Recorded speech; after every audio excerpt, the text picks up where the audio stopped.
Mom got me to work. You got to show the people you're willing to work, Leon.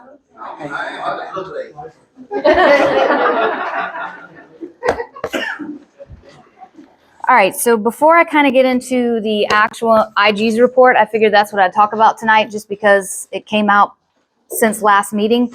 I just want to let you guys know that I'm going to be updating my website to have the legislative update of everything that we worked on in the House, from things that were actually passed into law, as well as things that we passed in the House that the Senate has not picked up yet. All right, so just know that that will be on my website. And in the paperwork that I have, it actually has the website, which is fawnsc.com. And if you have any questions afterwards, just let me know. So there are some things that I'm going to go over too that you won't really have a copy of, just because I didn't want to give you guys too much paperwork to where you're like, what is this girl doing, right? But I wanted you to have a physical copy of the actual IG's report so that you can see exactly what I see as we go through it. So the first page that I'm going to start on, it does kind of go through the background, give you a layout of everything, but I'm going to start on page 4, all right? Page 4. So I made colored copies so everybody could kind of see what I highlighted, because those are kind of the important things that I saw in the report. But again, read it yourself, get your own perception of it, and go from there. All right, so highlighted, I have 4 board members served on Clarendon County District 2. And the rest served on Clarendon District 4, all right? So every single one of the board members was actually taking more money than legally allowed per the law, all right? It says in 2019, the SCDE placed Clarendon 1 on fiscal watch. They then went into fiscal emergency as of 8/21/20. The board member that actually was accused in that audit from the State Department was actually put on both consolidated school boards by the current delegation at that time, which was Senator Johnson, Bobby Ridgway, and then again, Senator Johnson, Representative Johnson, all right? So my question is, obviously they said they paid the money back, it was an oversight, but if every single one of them was already a board member and 2 of them are lawyers, how can they claim it's an oversight if they already knew the law, right? They're not new to this game, the laws did not change. Why did they overpay themselves? That just doesn't make sense to me. If you guys want afterwards too, I actually have the audit. This is an email. I highlighted it. It just shows that the Clarendon County Legislative Delegation was CC'd on every email in that audit, so they can't say that they didn't know that the board chair was accused of receiving kickbacks, as well as the breakdown of the actual financial findings. And the very last page, it says, in addition, due to claims of the chairman receiving kickbacks from maintenance contracts, we recommend the South Carolina State Law Enforcement Division conduct an investigation of this allegation. And just to let you guys know, I did follow up on that. It is currently at the AG's office, and they said they cannot discuss open cases. So take that how you'd like. On page 5, it goes into allegations of potential financial irregularities. Some of this is stuff that I turned over. Some of this is actually stuff that constituents brought to me or to the IG himself, okay? So the first thing was the overpayment of the board compensation. It clearly lays out on this sheet where I've highlighted what the laws were, that they violated the laws based off of what they were doing, right? Not to mention they further took money for meetings that they did not attend. Again, that has been in the law multiple years. This is not something new. I think Alex Craven actually paid his $600 back, or as he referred to it, the minute amount of money that he took, he could pay it back right away. But the point of it is the minute amount of money, I'm certainly happy to pay it back immediately. And I think that Mr. Wingard is still making payments on his. On page 7, I highlighted reimbursement to district trustees. I thought this was really important. Something that I turned over to the governor's office when I gave them the paperwork was actually something called employee vendor repayments. And of course, it also had a lot of hotel costs that added up to be, I think in the month of January 2023, it was up to around $54,000 just for that 1 month. So that really concerned me. And then of course, the monthly expenses that they were paying back employees really concerned me too. Anywhere from $3,000, $9,000, and this isn't going to be in there. This is something if you want to see it afterwards or go on my website, you can. But I think 1 month with employee vendor costs and hotel expenses, it was $129,220. All right. Something that I thought was really important with that is in the highlighted notes, it says that one of the employee vendor double payments was made to Dr. Johnson, who's the superintendent. All right. So what that means to me is in his contract, right?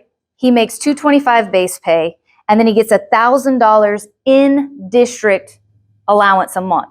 Now, I don't know about you guys. I live in Clarendon County. I don't know what you could spend $1,000 in district on as far as, just being here, but he gets an unlimited amount of out of district reimbursement. Okay. So we don't even know what he's acquiring back because on their financial statements, it just says employee vendor for privacy reasons, right? So, but clearly it states here, he was double paid for one, he paid it back. So we know for sure under the employee vendor payments could be Dr. Johnson. We just don't know how often he's get reimbursed. So I think that that is very concerning because that could really change the status of what he's actually being paid. Salary advances to the district. That was something that I noticed in the financial statements that I turned over. It was pretty often and anywhere from $500 to $2,000. But clearly you can see in the highlighted notes, it says that the SIG determined that neither the district nor the former Clarendon 2 had a formalized process guided by policy for issuing salary advances. Basically, only those who knew about it had the opportunity to ask for it, and we don't know who was told and who wasn't, right? Was it those who were favored, or was it just people who had the opportunity to ask and were given that? So I think that's concerning. I will tell you, it does say that they did away with that, but the fact that it was even in place is slightly concerning. The district vehicles, right? So we purchased 10 district vehicles this year. The only thing in this report that he really went over was why they bought from Georgia and not from South Carolina, right? We have something in place where they're supposed to buy from our state before they buy anywhere else. That was the least of my concerns, right? We have 4,111 students in this school district. Why do we need 7 district vehicles to just sit around for district employees to utilize? Not once did they say if the employees use them for personal use. The 3 that were bought for the SROs, completely understandable, right? That was helping the sheriff's department. They're protecting our kids. Absolutely a need. But the other 7, nobody can tell us exactly what they're being used for, how often the gas is paid for by taxpayers, any of that. So that to me was a huge concern, not to mention when I requested the information on it, at the very top it says keep PO open, which is highly concerning to me because why do we need to keep that open? The superintendent's contract. So basically, Dr. Johnson originally started out in Clarendon 2. His base pay was $147,798, and they have since bumped him up to $225 since consolidating. One of the sheets that you won't see in there is this little form right here. It kind of just lays out where his salary is. So Dr. Johnson makes $54.74 per pupil in our school district, while the statewide median is $28.75. That is a big jump. And of course, it says that the trend in public school districts in our area with higher poverty indexes tend to receive a higher salary. But that just to me seems like a really big jump, especially with the employee vendor information and not knowing how much he's actually receiving back for out of district costs. Another thing was in District 2, before we fully consolidated, there was actually an article from the Post and Courier that had come out. I did not turn this information over. This was already something that was out there. They purchased the townhouse that Dr. Johnson was living in, renting that townhouse. They actually took SARA funds, which is supposed to be for the recruitment of teachers, right? And on this little sheet, you'll see Dr. Johnson signed it. And it says, by my signature below, I acknowledge and understand that the funds dispersed pursuant to this request may be used only for the purpose and in the manner stated above, which is to purchase a house to provide lodging for teachers to enhance rural teacher recruitment, and that's what the money is going to be used for, right? So then we find out that Dr. Johnson is then living in this house that they spent $74,647 for, and until it was called out, he did not pay that money back. Once he was called out, he did pay the $950 per month, but in said article, it actually states that he was then given a housing allowance for $1,200 a month and back paid from the date that he actually lived in the house. So he actually made money from living in that house. So, on page 12, oh, excuse me, I think I skipped too far. I might have missed a page. All right, page 11, I'm sorry. So athletic coaching supplements. So they had, let me see if I can find it. I think it was 700. Yes, 742.5. 33,500 of that was actually redirected for other purposes, which is illegal. That is violating the law, right? They overpaid some of the coaches and underpaid other coaches. And basically they were at risk of fraud, which to me that is basically fraud, but I guess it just makes you at risk if you can't prove that they purposely did it. And they stood to receive a fine up to $20,000, but the SCHSL was nice enough to only charge them $200. So lucky for all of us taxpayers that our money didn't go towards those fines, right? But my question was, the overpaid and the underpaid stipends, were those fixed? Did those people receive the money that they were supposed to get? Did the other people have to pay back their money? That's not in this report.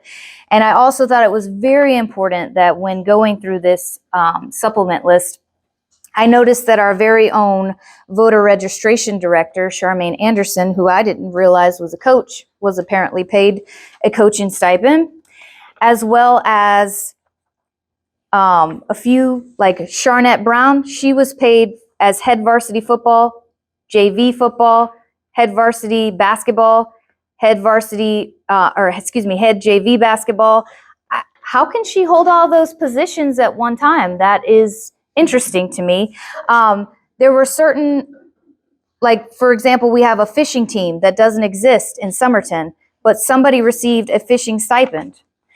So just very concerning with that, but according to the IG's office, all of that was looked into. As far as the payments that were made, like I said, it doesn't state in here if that was repaid. Now down to the potential financial irregularities on page 13 identified by the SIG. These are things that I did not turn over to him, that he actually found himself, right? So during the course of conducting interviews of the district leaders and staff, the SIG identified concerns over chronic absenteeism that potentially affected state funding for the district based on the following state laws, right? And you can see the state laws that he lists. Under student membership roles, it says the SIG identified concerns among district staff that Superintendent Johnson directed that schools request permission from the district to drop truant students from membership roles. The interviewees indicate that only after receiving authorization from the district, which was often delayed for a prolonged period, was a student dropped, if at all. The SIG did not identify a directive from the superintendent or senior district officials to not drop the students from school enrollment. However, the perception existed among the staff. The SIG, however, found no corroborative evidence in support of the perception. So what you have is you have 11 attendance clerks, right? We have 11 schools. They're saying that they were told not to drop those students based off what the superintendent told them, versus the superintendent saying, I didn't say that, and because it's not written on paper, nobody can prove it, right? But 11 people versus the word of one. Correct. But take that with a grain of salt too, right? So the SCDE identified 1,100 students, 1,103 to be exact, which put us at almost a 25% absenteeism rate. That ranked us the 25th highest among 73 state public school districts. That's insane, right? But they'll tell you that only 36 students were actually truant, but actually those were the 36 that should have been taken off the rolls because they had already missed 11 days and were left in. So if you go to page 14, in the third paragraph, you'll see provided for per pupil state aid to classrooms projected to be $8,214 in state funding, $1,310 in federal funding, and $8,031 in local funding, right? So the state weighed in. They said that they had to pay back $128,493 that they basically took for students that didn't exist. But what they're not going to tell you is if you add all of that up, that was $17,555 per student. That means $631,980 total was taken, but only $128,493 by the state will be paid back. Nobody reached out to the federal government to see if their $75,000 needs to be paid back. And as far as taxpayers, we paid $289,116 to them that they didn't deserve. And there's no way to get that back unless we personally sue them and say we want our money back, right? Now, I bring that up. How many of y'all got your tax bills last couple days? Yeah. So I've got commercial property and I've got personal property. So my personal property, I pay 40.97% to the school. My commercial property, I pay 45.62% to the school. Those taxes just for my commercial business went up over $800 this year alone. And as far as my house taxes, because I'm in the Turbyville area, they said when we consolidated, they would actually go down. They did not.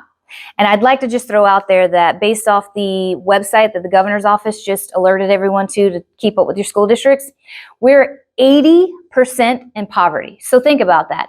Everybody's taxes went up here. For a school district that's underperforming, only 2 out of the 11 schools actually meet the standard based off state, right? So you've just upped everybody's taxes and we're 80% in poverty and our schools aren't even performing up to par. So if you go to page 15, right, you'll actually see that under academic credit, it says that based off the Code of Regulations for South Carolina, the District Board of Trustees or its designee shall approve or disapprove any student's absence in excess of 10 days, whether lawful, unlawful, or combination thereof. And I won't finish reading the rest, but basically underneath that it says board members advised that they could not recall approving or disapproving student absences in excess of 10 days. That means they don't know if they agreed to let people go to the next grade or not based off their absences, which is highly concerning in and of itself also. We're just pushing kids through and we don't even know if they were there to be able to pass the grade or not. Under Section B, coaching certifications, it says the SIG reviewed documentation of all coaching certifications for 2022-2023 for 84 district coaches. This review determined the district lacked certification documentation for all but one coach. Okay?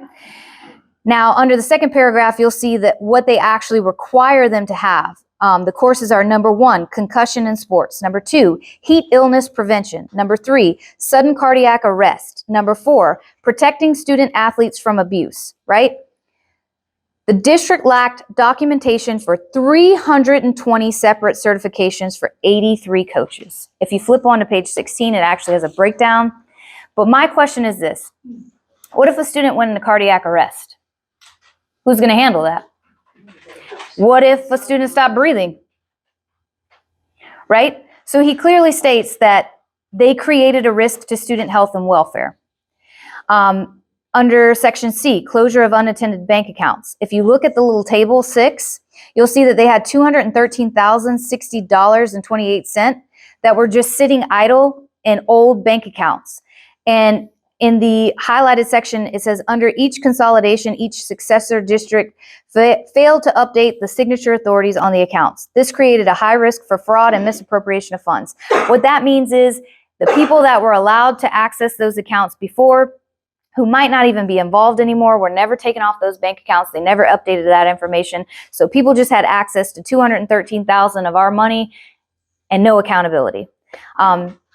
District 1, they dissolved in 2020. 2 of them are still on here, right? They've done it now that this came out, but obviously as of 2023, they still had accounts from 2020.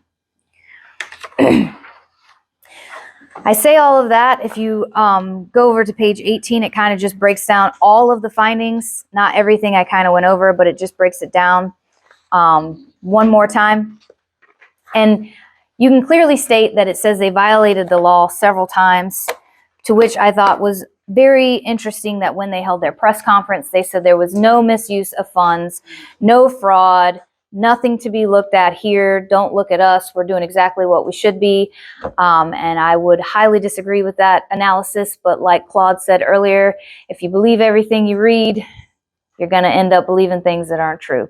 But the initial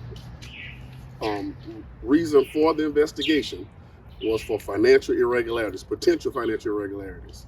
The Inspector General has said to the delegation, to the board, to myself, that there's no mismanagement of funds, there's no fraud, there's no financial irregularities. So I did kind of want to run through that. I wanted you to have a physical copy yourself so that you can see that what I say is exactly true and it's in the report itself. That's the best way for people to know that you're telling the truth.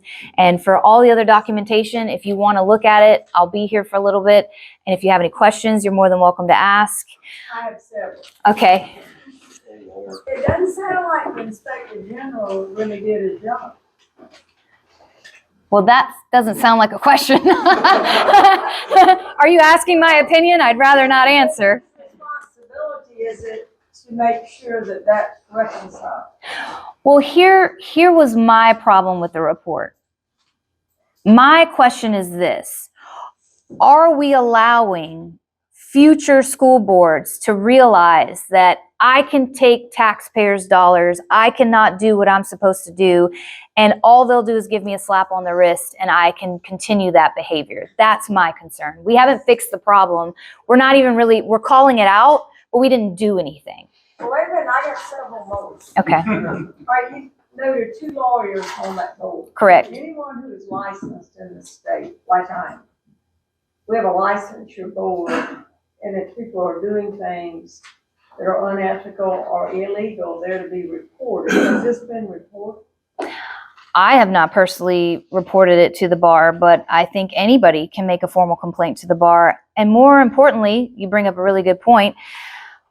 Why are we as normal citizens, right? If I took more than 2,000, because if you see on that little table that they have, most of them overpaid themselves more than 2,000. I believe in South Carolina law, anything over $2,000 of value is considered a felony, right? Grand larceny.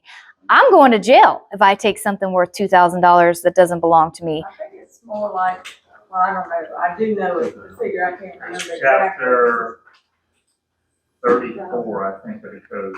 And you would think that they would be held to a higher standard. So should we, since you asked the governor to get involved in this to begin with, should this go back to him and say, look, we're not real happy that nothing, I mean, you know, if you read the newspaper, like I called you and told you, a lot of my friends said, oh, well, there was nothing wrong here because nobody went to jail. People in Clarendon County don't think anything's wrong.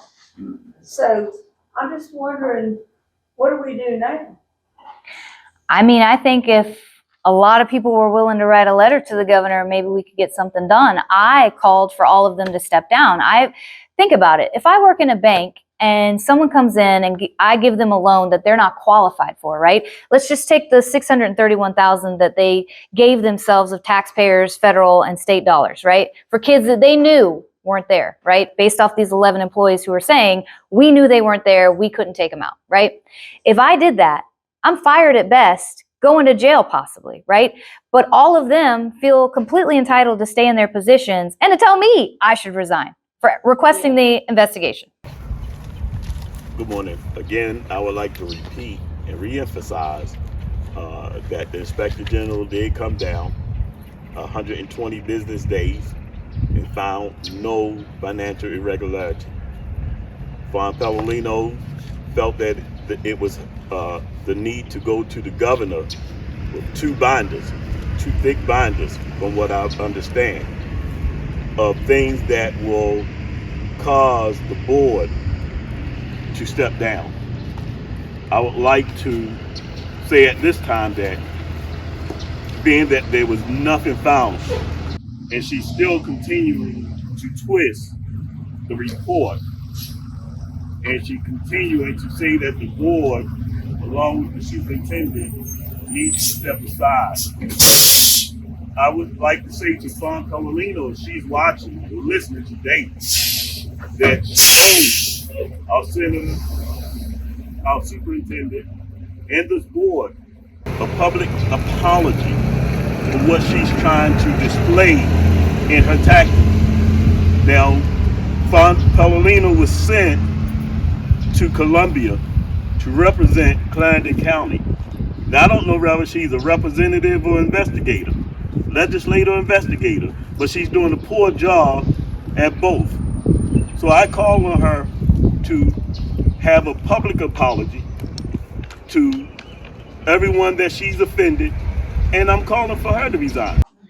So I think it wouldn't hurt to write letters to the governor and ask what else can be done from here. Well, one other question. Sure. You said that the board, I mean, I worked for a board for 44 years and did another little stint at the board.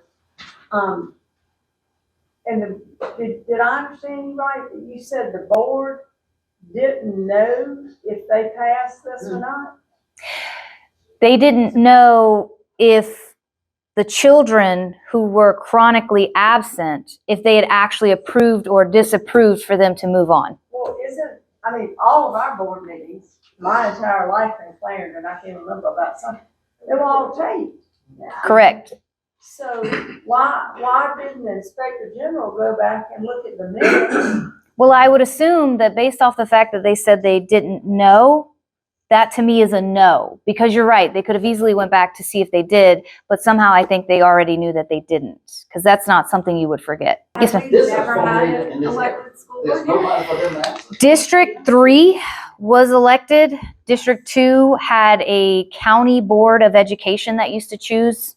And then District 1 was half and half. Half voted, half appointed. When everything went down with District 1 and the kickbacks, and I will tell you this too, I didn't have that in this report, but the superintendent of District 1, as well as the superintendent from Lee County, this is also in that final audit, they were caught hiring each other as consultants, paying each other over $100,000 a year, right? And so their case was looked into too by SLED.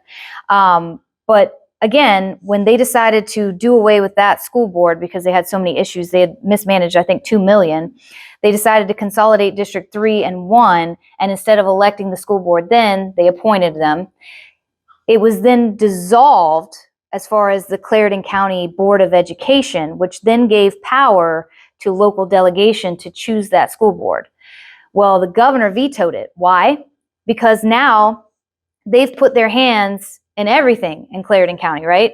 And you've got, at the time, it wasn't father and daughter, it was Senator Johnson, Caesar McKnight, Bobby Ridgway. However, Senator Johnson carried the biggest weight because there was 3 members. He had the whole county, the other 2 were divided. So his vote weighed more. Well, guess who the board chair was? His daughter, right? So you tie everything in, and actually I was attacked by Congressman Clyburn. I kind of take it as an honor, honestly. But there were some legislators that actually wanted Richland 1 looked into, right? The governor said there wasn't enough there. They didn't move forward with it. Clyburn comes out and he said, I'm glad that the governor said no. I'm tired of all these school districts being looked into. It's not right. People aren't allowed to question what's going on, right? So he said people like me have an agenda. But I say if you turn it around, you got Congressman Clyburn, Richland 1. Guess whose daughter is on that board? Clyburn. Guess whose whole family works for the Clarendon County School District? Senator of District 36. Who has the agenda? It's not me. I just want my kids to have a good education, as well as every other child who can't afford to go to private school. You need 10 fifths. But it's like they're taking the investment and doing that. How do we go about things or getting it so that the school board, people on the school board are voted for and not appointed Well, by other members? that's a double-edged sword. It is on the agenda for them to be elected as of next year. However, I don't think Johnson & Johnson were expecting Petalino to step in. So now that they've moved district lines, Kevin and I are now 50-50 weight, right? So he just went from having the heaviest weight to 50-50. we lock heads on everything, right? So now, because they weren't expecting me, they didn't come up with the school district lines. So we are at an impasse of the lines that he wants versus the lines that I think are right. And until we can agree on that or be sued, it might be pushed back. But I'll tell you, the issue is between the two lines, they are very close. Mine, 3 in the Upper County, 3 in Manning, 3 in Somerton. It's the fair thing to do. So I came up with my own map. I thought it was a very fair map. I still left all of the school board members in their own respective districts, right? They say that it's rude to cut people out of their districts. I did everything that he did. He just doesn't agree with my map. So that's kind of where we're at right now. How long are they good for? How long is, oh, that was the real issue. So I could bend and I could give his map the play, right? 10 years we're stuck with that map. So how do we sue? Who has to sue? To get that? Anyone can sue that lives in the county. Anyone. You might want to enlighten everybody on what happens when they get fiscal autonomy next year. So next year they're supposed to get fiscal autonomy. Well, that's not true though. So legally, a school board cannot have fiscal autonomy if they are appointed.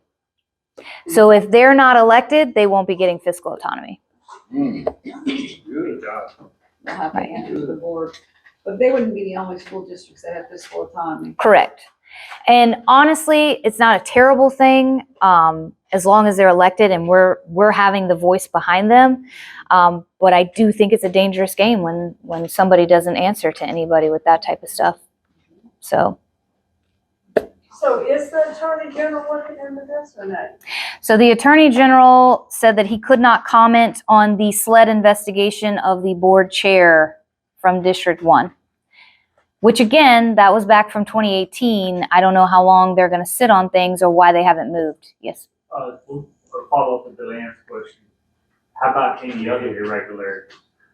As far as I know, I don't know if he's looking into any other irregularities. Did you ask him or not? I have not asked him since this came out.